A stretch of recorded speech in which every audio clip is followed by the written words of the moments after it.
Hello student, তোমাদের মৃত্তিকা সৃষ্টির প্রক্রিয়া এটা নিয়ে চলছিল। তো মৃত্তিকা সৃষ্টির প্রক্রিয়াগুলোর মধ্যে আমরা এই প্রক্রিয়াগুলোকে কয়টা ভাগে ভাগ করে নিয়েছি। সেই প্রক্রিয়াগুলোর মধ্যে প্রথমেই ছিল প্রধান প্রক্রিয়া, তারপরে ছিল মৌলিক প্রক্রিয়া, তারপরে ছিল বিশেষ বা নির্দিষ্ট প্রক্রিয়া। প্রধান প্রক্রিয়াটা তোমাদের আলোচনা হয়েছে। প্রধান প্রক্রিয়ার মধ্যে প্রথমেই ছিল আবহবিকার। আবহবিকারটা কি না, আবহবিকারের ফলে শিলা চূর্ণ বিচূর্ণ হয়। একটা বড় শিলা সেটা ভেঙে, এটা ধরো আমি একটা বড় শিলা ছিল আগে, সেই শিলাটা ভেঙে চূর্ণ বিচূর্ণ হয়েছে। তো শিলার এই চূর্ণ বিচূর্ণনটা কি বলা হয়? আবহবিকার। তাহলে একটা শিলা ভেঙে চূর্ণ বিচূর্ণ হলো, চূর্ণ বিচূর্ণ হয়ে নিজের জায়গাতেই পড়ে রইল, বিয়োজিত হতে পারে এবং চূর্ণ বিচূর্ণ হতে পারে যান্ত্রিক ও রাসায়নিক উপায়ে। তো এটা কি বলা হয়? আবহবিকার। তাহলে আবহবিকারের ফলে যে শিলা চূর্ণ বিচূর্ণ হলো এবং নিজের জায়গাতেই পড়ে রইল, এটাকে বলা হয় রেগোলিথ। তাহলে আবহবিকারের ফলে প্রথমে রেগোলিথের সৃষ্টি হয়। এটা হচ্ছে প্রধান প্রক্রিয়া। তাহলে মৃত্তিকা সৃষ্টি হতে গেলে প্রথমে রেগোলিথ হতেই হচ্ছে।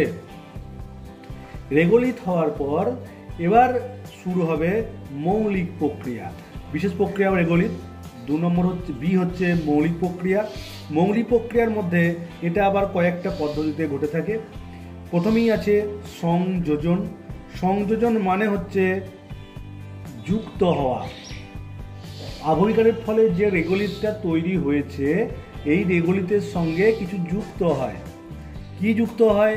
এর সঙ্গে জল যুক্ত হয়, এর সঙ্গে জৈব পদার্থ যুক্ত হয়, এর সঙ্গে বিভিন্ন খনিজ দ্রব্য সংযোজিত হয়। জল, জৈব পদার্থ, খনিজ পদার্থ। জৈব পদার্থ কি থেকে আসে? জৈব পদার্থ আসে বিভিন্ন ধরনের উদ্ভিদ এবং প্রাণীর দেহাবশেষ থেকে, ডালপালা, পাতা বা বিভিন্ন প্রাণীর মরে যাওয়া অংশ, সেগুলো থেকে আসে এই জৈব পদার্থ। জৈব পদার্থ আবার বিয়োজিত হয়ে তৈরি হয় খনিজ পদার্থ। তাহলে এই রেগোলিথের সঙ্গে জল মিশলো, জৈব পদার্থ মিশলো, খনিজ পদার্থ মিশলো। এটা হচ্ছে সংযোজন। সংযোজনের পর হচ্ছে অপসারণ।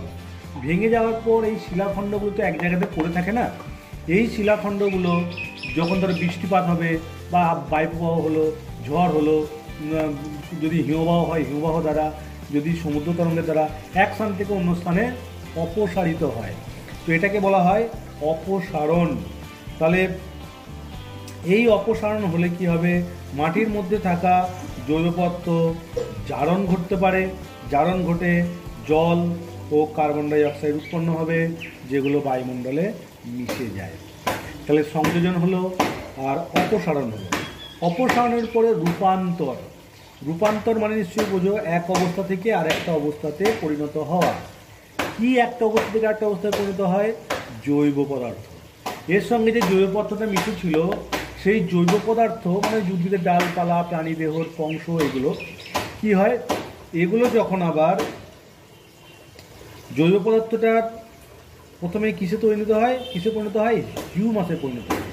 তো বিভিন্ন জৈব পদার্থ যখন হিউমাসে পরিণত হয়, তখন তাকে বলা হয় হিউমিফিকেশন। হিউমাস তৈরির প্রক্রিয়াটাই হলো হিউমিফিকেশন। এবার হিউমাস কীভাবে তৈরি হয়? হিউমাসটা তৈরি হয় সাধারণত যখন উদ্ভিদ ও প্রাণীর দেহাবশেষগুলো এর সঙ্গে মিশে থাকে, সেগুলো তো গোটা থেকে যায় না। তুমি দেখবে যদি গাছের পাতা একটা জায়গায় পড়ে, সেই পাতাটা যদি সেখানে জল পড়ে, বৃষ্টিপাত হয়, তো জল যুক্ত হলে তাড়াতাড়ি পাচিত হয়। তো সেই জল পেলে এবং উষ্ণতা যদি বেশি থাকে, তাহলে জল এবং উষ্ণতা যদি বেশি থাকে, তাহলে সেগুলো আস্তে আস্তে আস্তে আস্তে পচে যায়। কার দ্বারা পচে যায়? জীবাণু দ্বারা পচে যায়। জীবাণুর দ্বারা পচে গিয়ে আস্তে আস্তে অ্যাসিডে পরিণত হয়। প্রথমে জৈব পদার্থটা মানে বিয়োজিত হয়ে পুরোপুরি একদম বিয়োজিত হয়ে যায়। দিয়ে ওই বিয়োজিত পদার্থটা কি বলা হয়? হিউমাস। এবারে হিউমাস জলের সঙ্গে বিক্রিয়া করে তৈরি করে হিউমিক অ্যাসিড। তাহলে হিউমাস তৈরির প্রক্রিয়াটাই হলো হিউমিফিকেশন।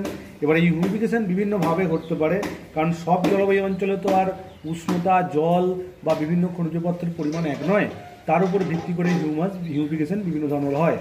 যেমন ধরো প্রথমেই অবায়ুজীবী হিউমিফিকেশন আছে। অবায়ুজীবী হিউমিফিকেশন মানে হচ্ছে ধরো জল এটা ধরো জলের এটা জলের লেভেল ওপরে, এর নিচে কিছু জৈব পদার্থ জন্মেছে, মানে গাছপালা এখানে ধরো কিছু জমে আছে। জলের মধ্যে তো অনেক উদ্ভিদ জন্মায়, এরা জমে আছে। এবার এরাও তো বিয়োজিত হয়। কার দ্বারা বিয়োজিত হয়? যে সমস্ত ব্যাকটেরিয়াগুলো অবায়ুজীবী, মানে যে সমস্ত ব্যাকটেরিয়াগুলো বায়ু ছাড়াও বাঁচতে পারে, সেই অবায়ুজীবী ব্যাকটেরিয়ার দ্বারা এই জৈব পদার্থগুলো বিয়োজিত হয়, দিয়ে জৈব পদার্থে যে হিউমাসে পরিণত হয়। এটাকে বলা হয় অবায়ুজীবী হিউমিফিকেশন। এর ফলে সাধারণত পিট বা বগ মৃত্তিকার সৃষ্টি হয়, পিট বা বগ মৃত্তিকার। 2 নম্বর হচ্ছে অম্ল হিউমিফিকেশন, যেখানে চুন জাতীয় পদার্থ থাকবে, চুনা পাথর যেখানে তোমরা আগে পড়েছো, চুন জাতীয় পদার্থ থাকলে সেখানে অম্লের পরিমাণ কমে যায়। আর যদি চুন জাতীয় পদার্থের পরিমাণ কমে যায় তাহলে অম্লের পরিমাণ বাড়তে থাকে। অম্লের পরিমাণ যদি বাড়তে থাকে তাহলে মাটি আম্লিক হবে, এবং মাটি আম্লিক হয় সেই হিউমাসটা কী হবে? অম্লধর্মী হবে। যেমন ধরো সাধারণত শীতল অঞ্চলে কী হয়? বরফ জমে থাকে। যদি শীতল অঞ্চল দেখাই আমি, তার মানে এখানে কী জমে আছে? বরফ। এখানে লম্বা লম্বা গাছপালা জমে থাকে, লম্বা লম্বা গাছগুলো আছে। তো এখানে কি হয়? এই গাছের পাতা যখন এই বরফের উপর পড়লো, তো বরফের উপর পড়লে এ তো আর পচবে না সহজে। কী করে পচবে? কারণ এখানে উষ্ণতা কম, বৃষ্টিপাতও কম। তাহলে উষ্ণতা কম, বৃষ্টিপাত কম, তাহলে এখানে চুনজাতীয় পদার্থের পরিমাণও কম, তাহলে সেটা এখানে বিয়োজিত সফটওয়্যার হতে পারবে না। সুতরাং প্রায় অর্ধবিয়োজিত হয়ে থাকবে, অর্ধবিয়োজিত বা অবিয়োজিত অবস্থায় পড়ে থাকবে। এই পদার্থ তখন অম্ল পদার্থের সৃষ্টি করে। এই হিউমিফিকেশনটাকে বলা হয় আম্লিক হিউমিফিকেশন।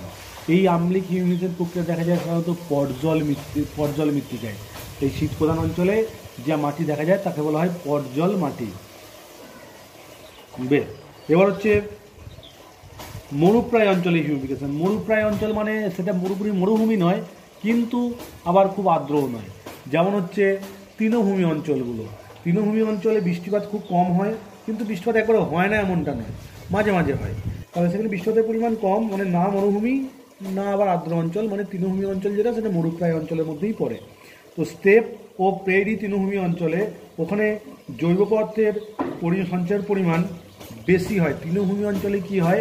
উপরে তো ধরো তৃণ জমে থাকে, সেই তৃণগুলো যখন একটু জল পায় তখন আস্তে আস্তে পচতে শুরু করে।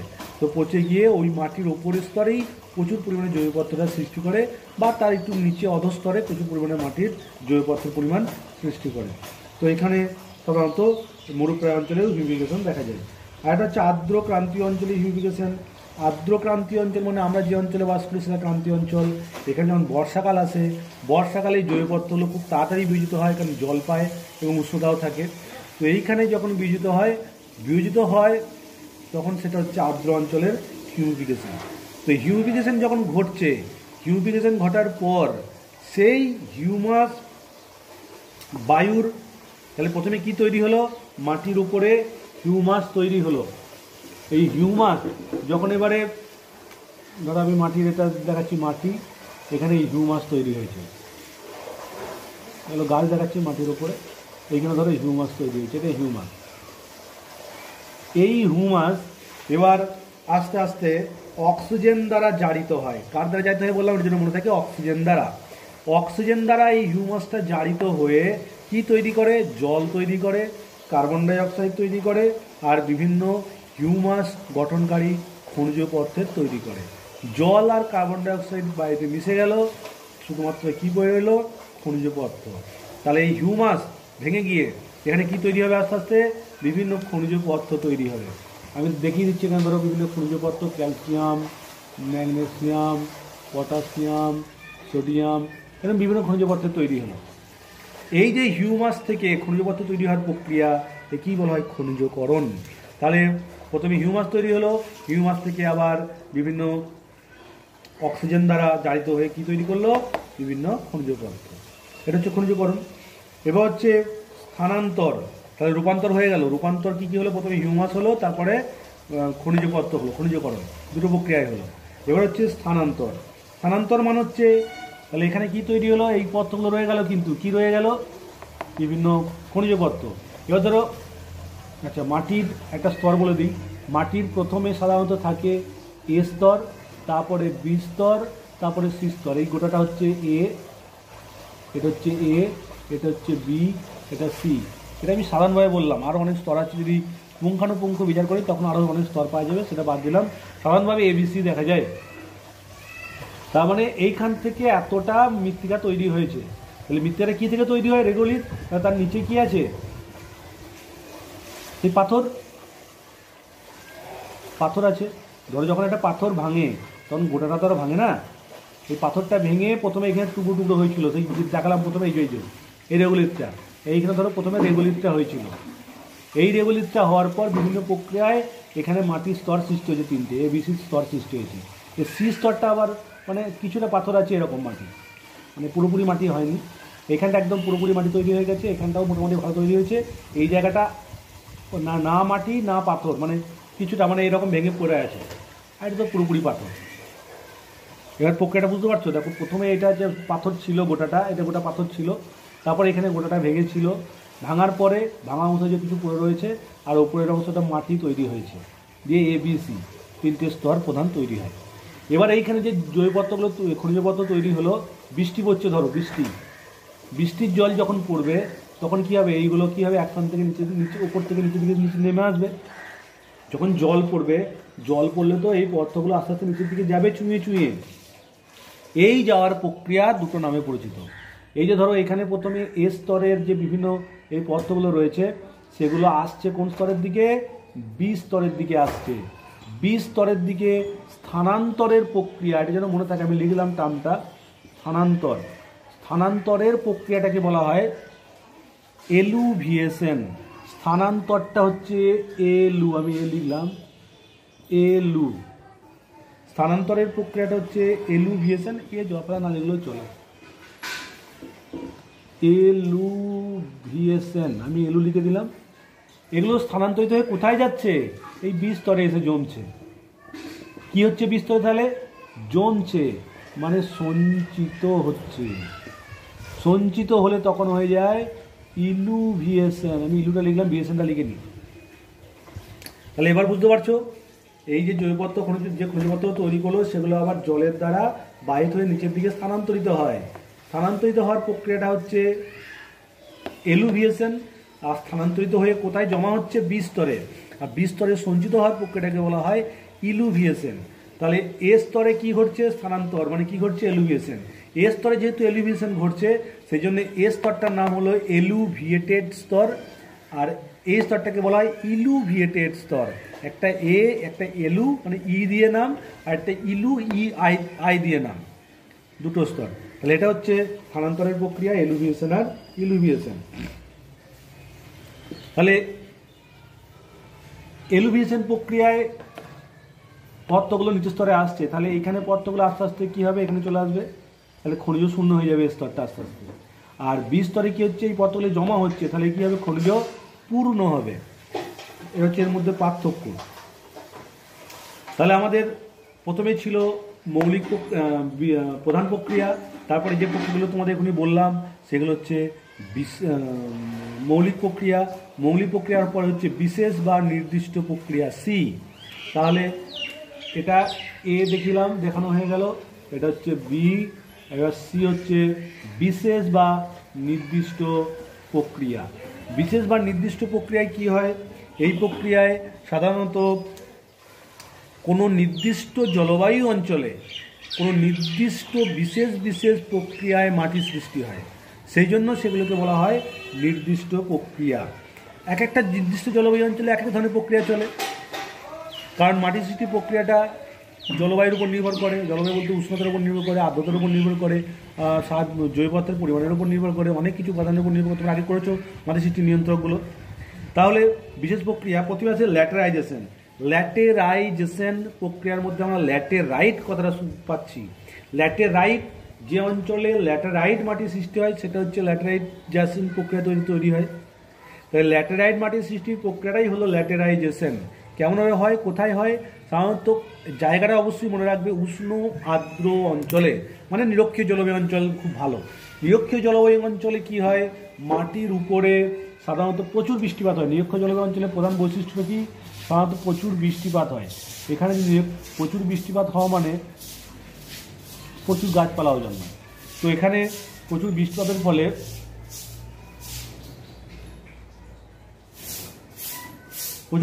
ফলে মাটির উপরি স্তর থেকে যে এখানে যে পত্র যে জমে থাকে সেগুলো সব ধীরে ধীরে কোথায় চলে আসবে, বীজস্তরের দিকে চলে আসবে, এখানে সব জমা হবে। আর এই জায়গাটা কি হলো, পুরোপুরি খনিজ পদার্থ শূন্য হয়ে গেল। শুধুমাত্র অল্প পরিমাণ লোহা এখানে পড়ে থাকে, আর সেস্কুই অক্সাইড পড়ে থাকে।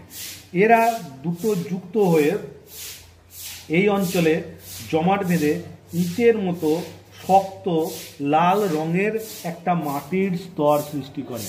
কারণ এখানে এই এ স্তর আর বি স্তরের কিছু অংশ নিয়ে একটা লাল রঙের শক্ত মাটির স্তর সৃষ্টি করে। এটাকে বলা হয় ডিওরি ক্রাস্ট। ডিওরি ক্রাস্ট কোথায় সৃষ্টি হয়? যেখানে খুব বৃষ্টিপাত হয় বললাম, উষ্ণ আর্দ্র অঞ্চল, মানে সেটা নিরক্ষীয় অঞ্চল হতে পারে, ক্রান্তীয় অঞ্চলে হবে না তা নয়, ক্রান্তীয় অঞ্চলে হতে পারে, যদি বর্ষাকালের সময় হতে পারে। তো ল্যাটেরাইট মাটি বেশি বৃষ্টিপাত যেখানে হয়, যখন বেশি বৃষ্টিপাত আমাদের ভারতের মধ্যে পশ্চিমঘাট পর্বতের পশ্চিম ঢালে হয়, তাহলে ওখানে হবে ল্যাটেরাইট মৃত্তিকা পাওয়া যাবে। আমাদের গারো খাসি জয়ন্তের প্রতিবাদ ঢালে হয়, তাহলে ওখানে পাওয়া যাবে। তো এটা হচ্ছে ল্যাটেরাইট মৃত্তিকা। দ্বিতীয় নম্বর হচ্ছে পর্জলাইজেশন। আমি একটু আগেই বলেছিলাম পর্জল মৃত্তিকা তৈরি। পর্জল মৃত্তিকা যে প্রক্রিয়ায় তৈরি হয় তাকে বলা হয় পর্জলাইজেশন। পর্জল মৃত্তিকা কেমনভাবে তৈরি হয়? সাধারণত কোন অঞ্চল হয় একটু আগেই বলেছিলাম, যেখানে শীত বেশি ঠান্ডা বেশি। কোন জলবায়ু অঞ্চল? শীতল নাতিশীতোষ্ণ জলবায়ু অঞ্চল। বরফ, এখানে যে গাছগুলো সেগুলো সরলবর্গীয় গাছ হয়। তো এখানে যে পাতাগুলো এখানে পড়ে, সেই পাতাগুলো পড়ে এখানে অবিয়োজিত একটা স্তরের সৃষ্টি করে, অর্ধবিয়োজিত বা অবিয়োজিত, যেটা হচ্ছে মাটি আম্লিক হয়, অম্ল স্তর সৃষ্টি করে। এখানে একটু আগেই বলেছিলাম শীতল অঞ্চলে সাধারণত জীবাণু কার্যকারিতা কম, সেই জন্য এখানে সাধারণত জৈব পদার্থগুলো বিয়োজিত হয় কম, সেই জন্য এখানে অম্ল মাটির সৃষ্টি করে, আম্লিক মাটি হয়। পর্জল মাটি সাধারণত আম্লিক হয়। তো এখানেও এ বি সি তিনটে স্তর হলো। তো এই স্তরেরগুলো যেটুকু জল পায় সেই জলের দ্বারা বি স্তরে চলে আসে, বি স্তরে জমে এখানে একটা শক্ত আস্তরণ তৈরি করে, যেটাকে বলা হয় হার্ড প্যান বলে। তাহলে পর্জলাইজেশন প্রক্রিয়াটা হচ্ছে সাধারণত পর্জল মৃত্তিকা তৈরির প্রক্রিয়া। সাধারণত এটা কোথায় ঘটে? শীতল নাতিশীতোষ্ণ জলবায়ু অঞ্চলে। এখানে সরবর্গীয় অঞ্চলের যে পাতাগুলো পড়ে সেগুলো পচে গিয়ে হিউমাস তৈরি করে, অম্ল হিউমাস তৈরি করে। সেইগুলো আবার জলের দ্বারা ধুয়ে গিয়ে নিচের স্তরে সঞ্চিত হয়, নিচের স্তরে সঞ্চিত হয়ে একটা অদ্রাব্য কঠিন স্তরের সৃষ্টি করে। হার্ড মানে কঠিন, এটাকে বলা হয় হার্ড প্যান। বি স্তরে তৈরি হয়, এটা বি স্তর গোটাটা, এটা এ স্তর, এটা সি স্তর। তো এখানে সৃষ্টি করে এই প্রক্রিয়াটাকে বলা হয় পর্জল মৃত্তিকা। এখানে রুশ শব্দ জোলা বা SOL, এখানে যে মৃত্তিকার সৃষ্টি হয় তার রং হচ্ছে ছাই রঙের, তাই এটাকে বলা হয়, জোলা শব্দের অর্থ হচ্ছে ছাই। তো সেই জন্য একে ধূসর বর্ণের মৃত্তিকা বলে একে বলা হয় পর্জল। স্যালিনাইজেশন সাধারণত হয় মরুভূমি অঞ্চলে। মরুভূমি অঞ্চলে কি হয়? বৃষ্টিপাতের পরিমাণ খুবই কম, তাহলে এখানে জল পাবে না। এখানে ধরো বালি আর বালি, এখানে মরুভূমি মানে বালি আর বালি। তো এই অঞ্চলে এখানে ধরো ABC করছি, স্তর তিনটে ABC। এখানে কিন্তু বৃষ্টিপাত হয় না, কিন্তু রোদের তেজ খুব বেশি হওয়ার জন্য অত্যধিক সূর্যের তাপে জলকে টানে, মাটির নিচের জলকে ওপরের দিকে টানবে। তাহলে মাটির নিচের জল কোথায় যাবে? ওপরের দিকে যাবে। যখন মাটির নিচের জল উপরের দিকে যাবে তখন মাটির নিচে থাকা বিভিন্ন খনিজ লবণগুলো সেগুলো উপরে গিয়ে চলে যাবে,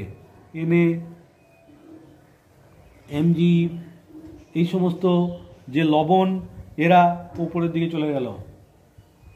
উপরের দিকে চলে গেলে মাটির স্তরে কি পাওয়া যায় বেশি? বাষ্পীকরণের ফলে তো জলও যাচ্ছে, লবণও যাচ্ছে, জলটা তো বাষ্পিত হয়ে চলে গেল, লবণগুলো এখানে রয়ে গেল মাটির উপর স্তরে মানে স্তরে। তার ফলে মাটির উপর স্তরটা লবণাক্ত হয়ে পড়ে। এই লবণাক্ত মাটির সৃষ্টির যে প্রক্রিয়া এটা হচ্ছে স্যালিনাইজেশন। আর ক্যালসিফিকেশন, অ্যালকানাইজেশন এগুলো সাধারণত শুষ্ক অঞ্চলে ঘটে, মরুপ্রায় অঞ্চলেই ঘটে। তো এখানে শুধুমাত্র কোন কণাগুলো জমছে তার উপর নির্ভর করে ক্যালসিফিকেশন আর অ্যালকানাইজেশন নির্ভর করে।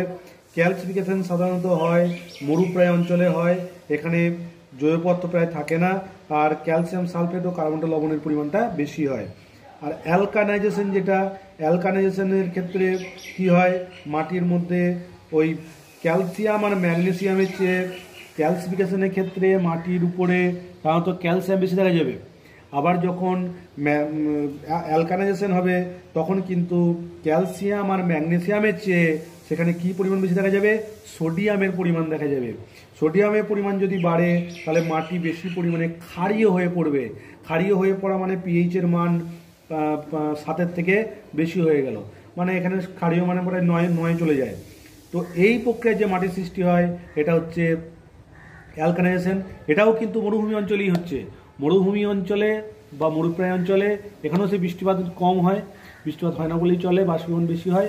তো সেই জন্য এখানে সাধারণত কিন্তু সোডিয়াম আয়নটা যখন এখানে বেশি হয়ে যাবে, এই যে এনের পরিমাণ যখন বেশি হয়ে যাবে তখন এখানে মাটিটা ক্ষারকীয় হয়ে যায়। ক্ষারকীয় হয়ে যাওয়ার জন্য এখানে সাধারণত ইয়ে হয়, ওই প্রক্রিয়াটা কী বলা যায়, অ্যালকালাই বা ক্ষার জমে বলে একে বলা হয় অ্যালকানাইজেশন। এই প্রক্রিয়ায় সলনেজ মাটির সৃষ্টি হয়। আর আরেকটা যদি জলাভূমির মৃত্তিকা, জলাভূমি অঞ্চলে সাধারণত আমি একটু আগে দেখিয়েছিলাম ওই হিউমিফিকেশন করবার সময় যে জলাভূমি অঞ্চলে কোন মৃত্তিকা সৃষ্টি হয়, বক মৃত্তিকা, বা যেখানে ধরো জল জমে আছে। জলাভূমি অঞ্চলে তো বলেছি ধরো এখানে জল জমে আছে, এই জলের নিচু জায়গায় জল জমে আছে, তাহলে এখানেও তো কিছু জৈব পদার্থ জমে আছে। তো এখানে যখন পদার্থগুলো জমবে এরা কিন্তু আর অক্সিজেন পাবে না জলের নিচে বলে, জলের নিচে তো অক্সিজেন পাবে না, সেই জন্য এখানে অবায়ুজীবী ব্যাকটেরিয়ার দ্বারা বিয়োজিত হয়ে এখানে এক ধরনের সবুজ বর্ণের মৃত্তিকা সৃষ্টি করে বা ধূসর বর্ণের মৃত্তিকা সৃষ্টি করে। এই মৃত্তিকাটাকে বলা হয় গ্লে মৃত্তিকা। তোমরা দেখবে যদি একটা জায়গায় দীর্ঘদিন ধরে জল জমে থাকে, মানে কোনো ধরো বর্ষার জল একটা মাটির মধ্যে নিচু জায়গায় জমে আছে, দেখবে আস্তে আস্তে আস্তে ওখানে সবুজ হয়ে যায়। সবুজ হয়ে যাওয়ার কারণটাই হচ্ছে এটা ওখানে জারণ প্রক্রিয়া ঘটতে পারে না, বিজারণ প্রক্রিয়া ঘটে। তখন ওখানে বিজারণ প্রক্রিয়া ঘটবার জন্য এখানে গ্লে বা পিট মৃত্তিকার সৃষ্টি হয়। তো এগুলো হচ্ছে মৃত্তিকা সৃষ্টির প্রক্রিয়া। তাহলে এক নজরে আরেকবার দেখে নাও। মৃত্তিকা সৃষ্টির প্রধান প্রক্রিয়া রেগলির। মৃত্তিকা সৃষ্টির মৌলিক প্রক্রিয়ার মধ্যে আমি 4টে ভাগ করেছিলাম। প্রথমে সংযোজন, তারপর রূপান্তর, তারপর হচ্ছে স্থানান্তর, সংযোজন, স্থানান্তর, রূপান্তর। এই ওখানে মধ্যে 4টে প্রক্রিয়া তোমাদের আমি করিয়েছিলাম। আর একটা কী ছিল যেন, প্রথমে ছিল বলে সংযোজন, তারপরে অপসারণ ছিল। সংযোজন, অপসারণ, স্থানান্তর আর রূপান্তর। এই স্থানান্তর আর রূপান্তর এই 4টে প্রক্রিয়া ছিল ওখানে। আর বিশেষ প্রক্রিয়াগুলোর মধ্যে ল্যাটারাইট মৃত্তিকা সৃষ্টি প্রক্রিয়া এবং ল্যাটারাইজেশন, পর্জল মাটি সৃষ্টি প্রক্রিয়া পর্জলাইজেশন, স্যালিনাইজেশন হচ্ছে মরুভূমি অঞ্চলে মাটি সৃষ্টি প্রক্রিয়া, ওখানে ক্যালসিফিকেশন আছে, ক্যালসিফিকেশনটাও তাই ওখানে মরুভূমি অঞ্চলেই বা মরুপ্রায় অঞ্চলে। আর আরেকটা হচ্ছে অ্যালকানাইজেশন, ওটাও মরুভূমি অঞ্চলে। গ্লেইজেশন যেটা, সেটা হচ্ছে যেখানে খুব বৃষ্টিপাত হয়, জলাভূমি অঞ্চল, সেই অঞ্চলে। সেটা ভালো করে দেখো, এতটাই রইলো, ভালো করে সব পড়াশোনা করো।